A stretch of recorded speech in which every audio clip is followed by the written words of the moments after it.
Greetings, everybody, on one of the darkest days of this whole chaotic term. Certainly one of the darkest days in the past 3 months, which have shown him increasingly weak and powerless. But today was a major step in the wrong direction. This was the day that Trump, or rather somebody, I don't know whether it was Trump or somebody else, joined on his behalf, joined this war that is taking place, this brand new war between Israel and Iran. And I have not even mentioned this war to y'all yet. I'm sorry for that. I have not made a video in the past 2 weeks, and this war is one of the newer wars. I should have given you some kind of update on No King's Day, but it probably wouldn't have even included this. In any case, we have to call our senators and representatives, email them, because this war will only become a long-term war if Congress allows it to. And they have been refusing to act in so many other ways. But I seriously hope that this is something that is too transgressive to MAGA from Trump or from whoever it was. And I will tell you why I think it may have been somebody else later. That I seriously hope that this is too transgressive for them to be willing to brush it aside and just go along with him the way they have for the past several months. And they have shown their independence when it comes to this issue. They have shown their independence. Many of these senators and representatives, one of the Republican ones has introduced Representative Massey has introduced a bill against this. So email and call and write letters to. Those get delayed a little bit. Use all three of those practices to get your senators and representatives to stop this as best they can. But until they do, we're at war right now. And I really thought that I would be making a better video today with the statements that came out yesterday. I really thought that I would be making something better today about how this war had been essentially called off by Trump. Because yesterday he used his classic 2 weeks trope. And that almost always means that he's not going to do something. He's chickening out. But for whatever reason, he has gone back on that. And I have some explanations for that. I'll go over them later. But first of all, the reason we're even in this situation, the reason there's even a pretext for this war, is because of the cancellation of the nuclear deal that was made by Barack Obama in 2015. This was a deal that we benefited greatly from. The whole world benefited greatly from this deal. It was effective. There were enforcement mechanisms. The reason why Trump canceled it was, as far as I'm aware, ego. It was purely egotistical. He wanted to get a better deal. He doesn't know how to negotiate, but he thinks he does. He wanted to get a better deal. And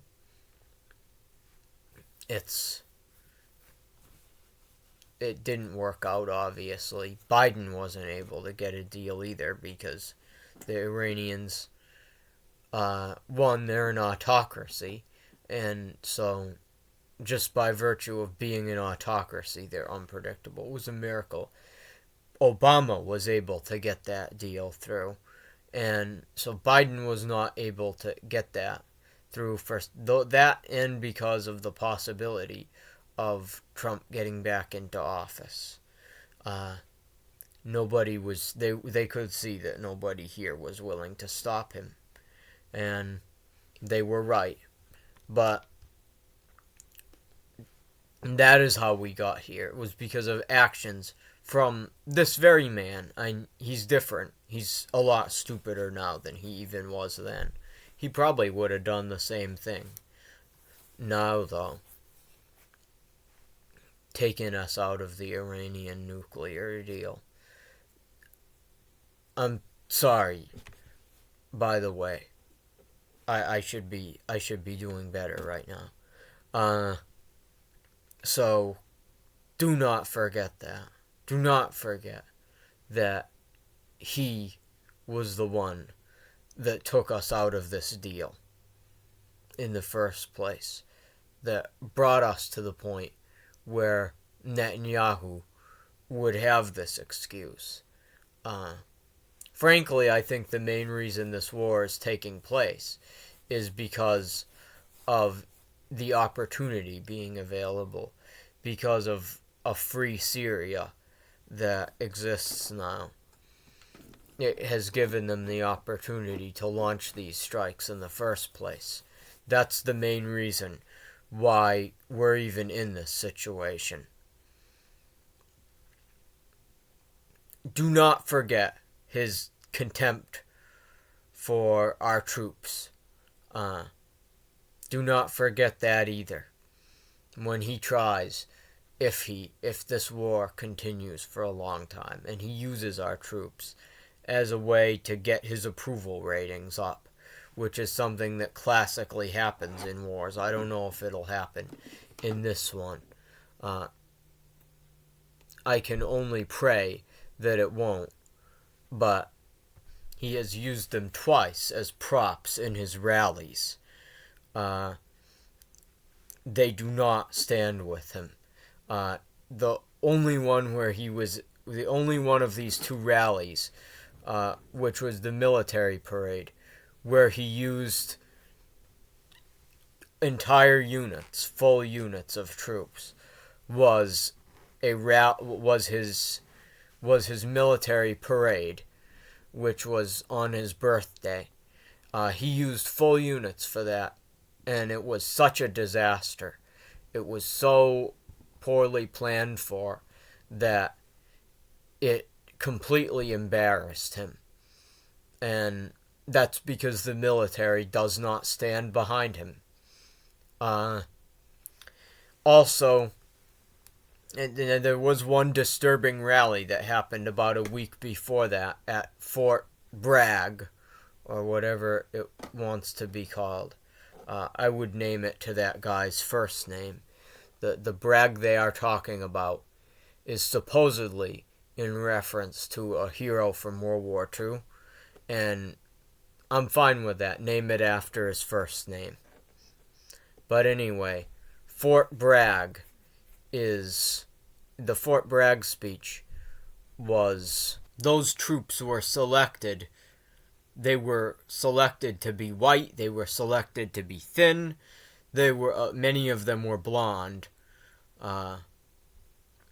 And they were selected to be Trump supporters. They were politically selected. And for some reason, a bunch of cowardly people in the army went along with that. Hopefully those same cowards would not go along with killing American civilians. Something serious like that. But that was a big show of force.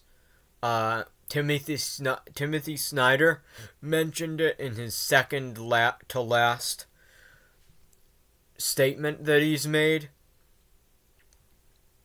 It's not something that I'm afraid of in terms of the military supporting him, because that was a staged event.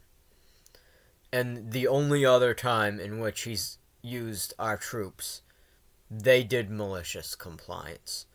They didn't go along with it. And so do not forget, though, his contempt for our troops. Do not forget the antipathy between Donald Trump and our troops. So, now we can get to the analysis. What do we think this looked like in the White House?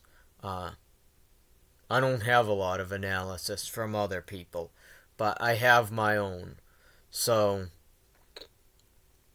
there are two possibilities for this. One, Trump was trying to keep people on their head and on their toes and keep our heads spinning by making that statement yesterday that he was going to consider this for 2 weeks. 2 weeks. Any contractor, by the way, knows that that's a meme. Louis Rossmann has worked with them for years. 2 weeks is a meme. Not just with Trump, but with all kinds of scammers. It's a very common time frame that they will offer for their activities. So why would he say something like that and the next day do a strike? There are two reasons that I can think of. Either he always wanted to do this and he was lying that day and he did know, or he's not in control of his White House. And here's the key, because we already knew that. He's not in control of his White House and someone else is. I don't know who that is. I don't know who that would be. I have some guesses. It could be Stephen Miller.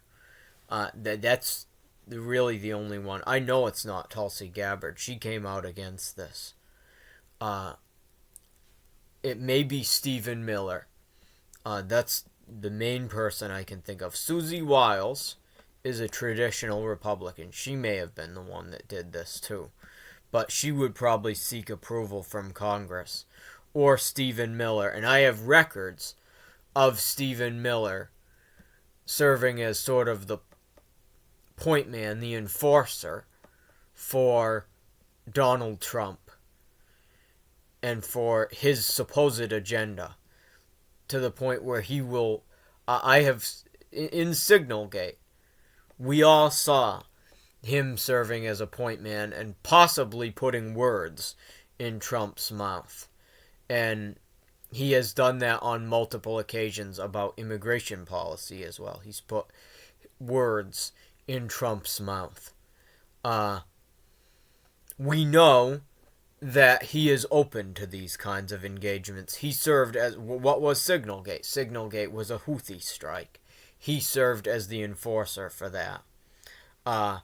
Stephen Miller loves the idea of warfare as an authoritarian opportunity, I believe. He's the closest thing to National Socialism, German National Socialism, that we have in the United States, which is why it's disturbing that he has this much power.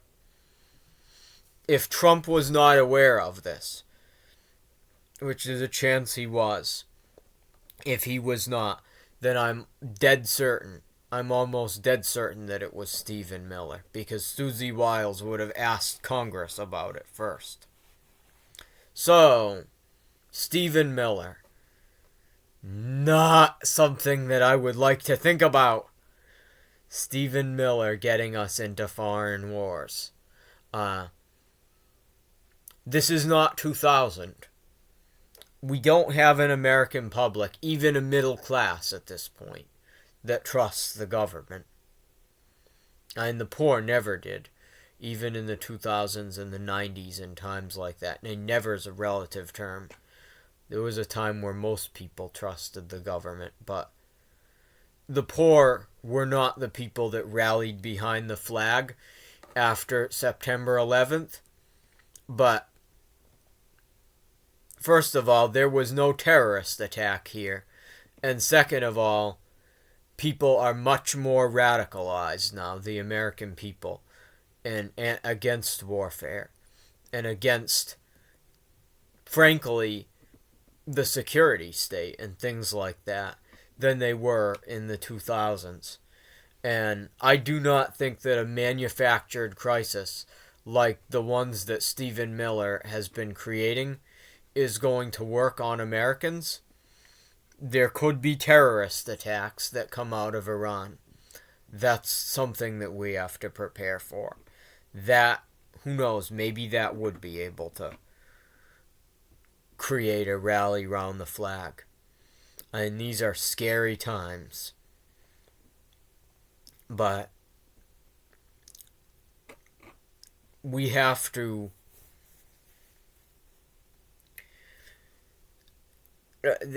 a lot of this is more of an environment of domestic fear than foreign fear.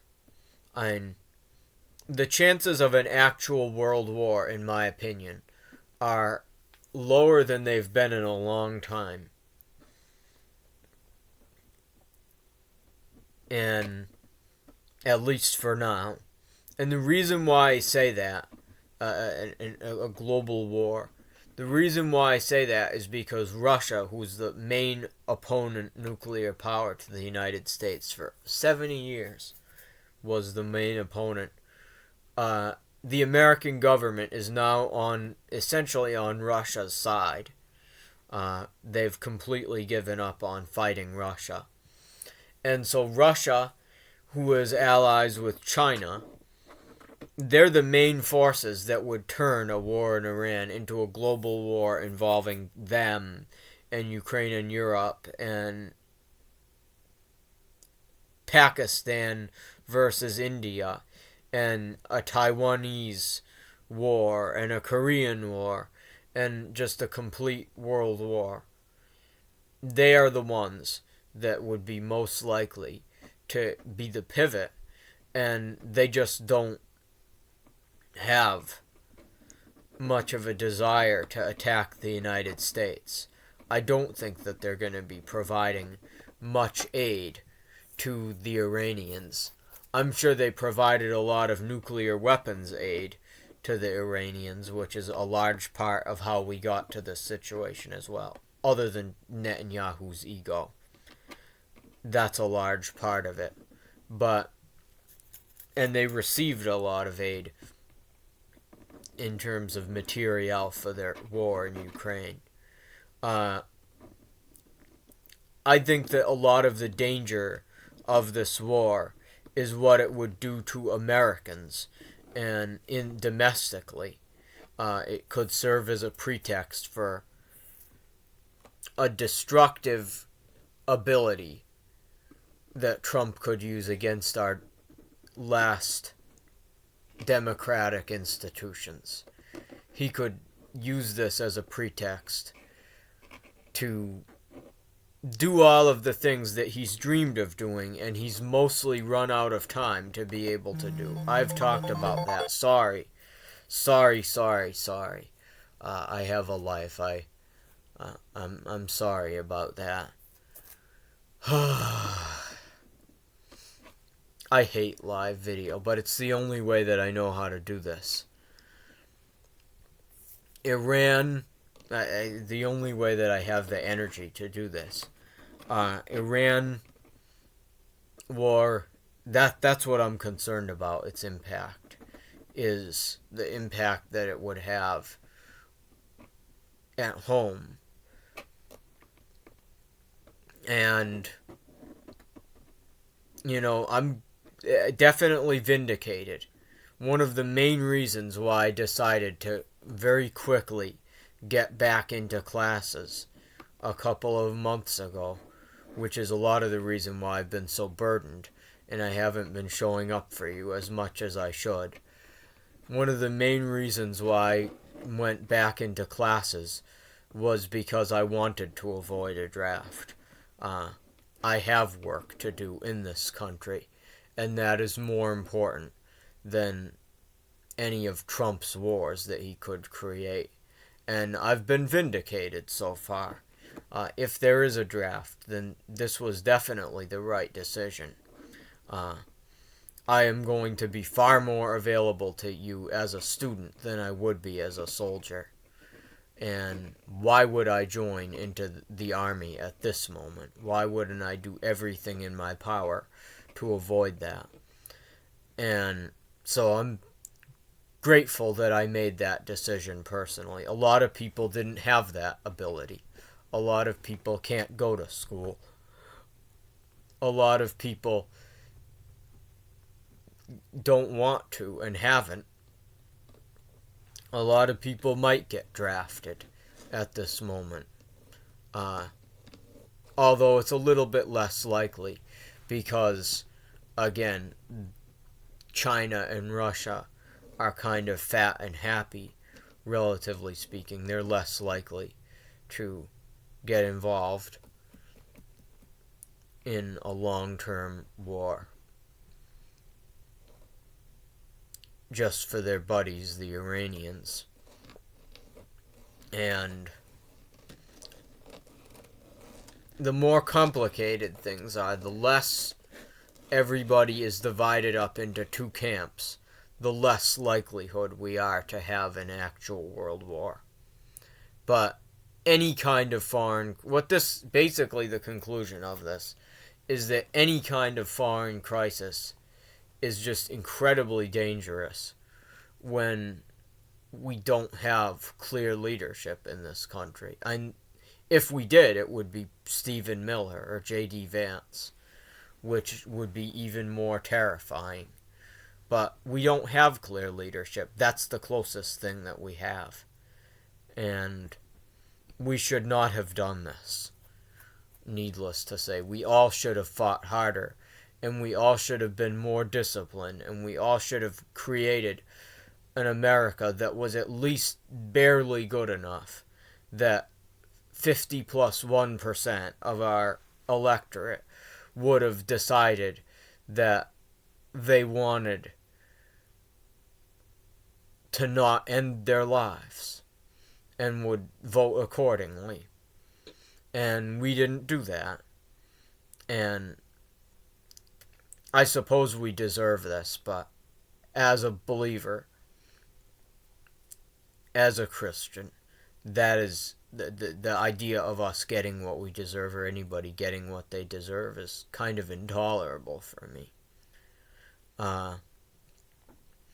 So I'm going to give you a caveat to everything I just said about the lower risk of a world war. And that is that this might be an occasion, again, what Tulsi Gabbard said. Tulsi Gabbard's a major connection between Trump and Putin right now. He'll be very mad if Trump fires him. If Trump fires Tulsi, if Trump fires people over their not wanting to intervene, and that lack of interventionism includes Russia as well, that could, and he is very interested in doing that because he's going to want to erase all of the memory of all of the internal resistance inside his White House to this war in order to look like he's in charge. If he gets Putin angry, if he separates from Putin in a way, which is something that we've been thinking about for a long time, and it's never happened so far, but if he separates from Putin in a way that he can't restore, then everything that I just said is more or less moot, and we're actually in much more danger of a world war if that were to happen. And these are the kinds of games that happen when you have people with dementia in charge of the United States. Not that it would be better if we didn't have somebody with dementia. The only thing that would be better than this is if we had not voted for it. The American people had been willing to live, and they were not, at the ballot box at least. And so definitely think about protecting yourself. For some people, that means going to Canada. For some people, that means going to school. If you want to run for president, if any of you want to run for president, don't do that. Let's say you're not in elected office. If you're in office, you can't do any of these things anyway. But you'll also be probably immune to the draft. Do not go to Canada if you want to run for president, because it will disqualify you. But think about ways of dodging it. If you feel like it's dishonorable, like I would under ordinary circumstances, I don't have a problem in a normal military of the idea of serving in the armed forces. I look like this bookish, brainiac kind of person, nerd. I did exercise a couple of years ago. I have neglected that, but I would have no problem with getting back into shape. I would have no problem with serving in a legitimate war that we had to get into. But this is not... I do not trust Donald Trump and his military. And so protect yourselves. Figure out ways to dodge this if you can, while you still can. Because these are dangerous times. We might not get into a world war. We might get into a world war if he fires Tulsi and if he loses his patience with Putin and stuff like that. History goes on hinges. These are all things to watch. But I'm so sorry that I haven't kept you posted more frequently about this. I will have put in a word about the No King's Day experience, though. It was, I wish I had given even a post on my community page about it. It was larger. The original protest was somewhere around 8,000 to 10,000 people. This one was closer to 20,000 in Worcester. The overall tally has been 10 million people. A lot of them are younger. And even for the young people who have been generally reluctant, this strategy that I've put forward, at least until these past couple of days, who knows whether we'll be able to continue applying this strategy, but the strategy of fake it till you make it has been very, very effective. It has even been able to coax my generation out of their bedrooms, out of their houses, away from their vices, and into this fight, and into courage. And I think a lot of the reason why Trump has been yielding more and more to Stephen Miller, less and less to Susie Wiles, who has been a silent protector of us for the past, or at least a protector of norms, for the past 6-7 months, all the way back to the transition months, is because he has been losing. And the reason why he has been losing, so this is a good problem to have, is what I'm saying. This chaos, if we can survive it, it's a good problem to have. The reason he has been losing is because we have been practicing fake it till you make it. We have been coaxing ourselves out of our shells, out of what we are, out of the trauma that we have, and we have been coaxing ourselves into the fight as if we will win, as if we have courage that we didn't necessarily have. We have been faking it till we make it, and we have been making it. We have been showing how weak he is. And all of this, so one last message. This whole thing is very depressing. But I'm going to bring it back to the beginning, what it was at the beginning. It's all about Congress. They can stop this. They could have stopped anything, but they can stop this. MAGA doesn't like this. They don't like war. I have seen staunch MAGA people come out against this war. It is just... This is the worst thing that he could do. He does not understand the chain of his promises that his anti-war promises have been some of the highest in his food chain of promises, some of the most prominent promises that he made to his people, some of the most salient ones. These are non-negotiable, I think, for a lot of MAGA. Not all of them. I've seen some justifying it, but I've seen hardcore MAGA people on Facebook.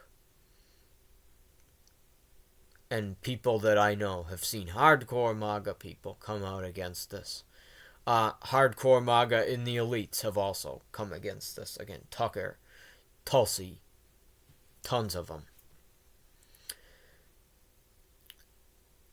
Call your senators and representatives. Republicans, certainly. A lot of them are against this. Ted Cruz is a lost cause. But Texas has 2 senators, not 1. Call the other one. And call your senators if they're Democratic.